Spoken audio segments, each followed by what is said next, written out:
Hi, friends. How are you? I hope you're doing well. Today, we're going to learn a lesson on character inferencing. We've talked about inferencing before, but today we're going to talk just about the characters, the people in the story, and how they think and feel.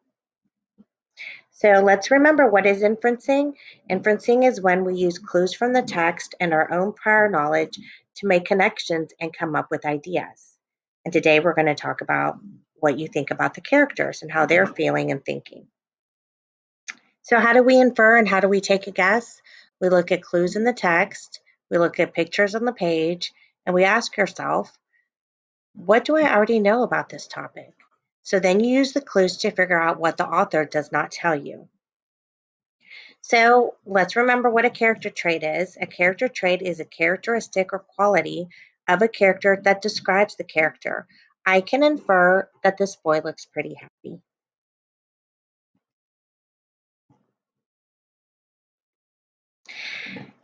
Now is the time to get out your journal and you can copy this anchor chart. Let's look, understanding characters. You can pause it right now and then you can copy this anchor chart in your journal. Making inferences about the person, animal, or object by what they did, said, or thought. That's how we can understand the characters in the story. So here is a little diagram, and this is the main character of the book that you have read. This is their thoughts, actions, feelings, and the relationship. Based on the text details, I can infer that the character is. So it's great if you get out a book and read and decide character traits based on the story and show evidence. I'm going to give you a passage and we're going to practice now. Follow along as I read. After school on a winter day, Justin was putting his coat away in the closet.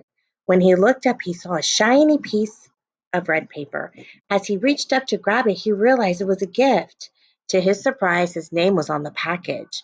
Justin knew it was only 3 more days until he could open it, but he could not wait. He carefully opened the package to take a peek.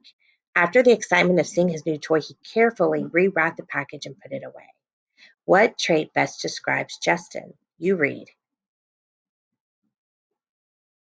Impatient, thoughtful, respectful. What do you think it is? If you answered impatient, you are correct.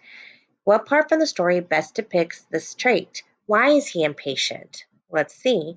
Impatient means that they don't have patience and they just want to do it right away. Justin reached up and to his surprise saw his name on the package. Does that mean that he's impatient? Justin knew it was only 3 more days until he could open the gift, but he could not wait. Or C, he carefully rewrapped the package and put it away. Which one do you think shows that he's impatient from the story? If you answered B, you are correct. Good job. Let's take a look at another example. Lisa was nervous looking through her desk for the missing sheet that she remembered she turned in. She was having so much trouble because there were stacks and stacks of papers stuffed into the depths of her desk. She then decided to look through her backpack, which was not any better than her desk. As she unzipped her bag, mountains of paper came flying out. What character trait best describes Lisa? Is she patient? Is she unorganized? Or is she forgetful? You decide. If you answered unorganized B, you are correct. And that has a prefix which means not, so that means not organized.